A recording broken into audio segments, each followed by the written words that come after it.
आज फेरि हाम्रो ढेँडो खाने दिन आयो। आज चाहिँ हामीले विशेष गरिकन डिनरको समयमा चाहिँ यसरी ढेँडो बनाइँदैछ। यो कोदोको पिठोलाई चाहिँ हिजोअस्ति हामीले दुईचोटि रोटी पनि खाइयो, रोटीमा पनि मिलाएर खाइयो हैन। अब आज चाहिँ ढेँडो खाने भनेर चाहिँ हाम्रो सरू म्यामले चाहिँ एकदमै मन गरेको हुनाले आज ठिकै छ नि त ढेँडो खाउँ भनेर यसरी चाहिँ म चाहिँ ढेँडो मस्काउँदैछु। यो चाहिँ इलेक्ट्रिक उसमा भएको हुनाले अलिकति अप्ठ्यारो चाहिँ भयो, भाँडा अलिकति त्यस्तै भएको कारणले गर्दा गाउँघरको कराई जस्तो त अलि हुँदैन हैन। अब यो चाहिँ इलेक्ट्रिक कराई हो, यसमा अलिकति अप्ठ्यारो चाहिँ भयो नै र पनि मैले बनाउँदैछु।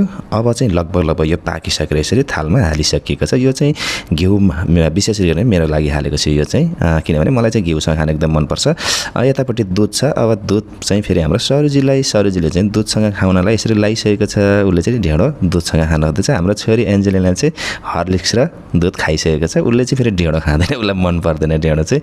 अनि यसरी मैले भिडियो देखाइदिएको लजाउँदैछ। म चाहिँ घिउसँग यस्तो मजाले खान्छु कि अब चाहिँ लगभग मैले खाइसकेको छु। हाम्रो सरुजीले चाहिँ अलिकति बाँकी छ, उसलाई त्यति मन पर्दैन ढेँडो, त्यति चाख लगाएर खाँदैन। म चाहिँ ड्याम खान्छु होइन।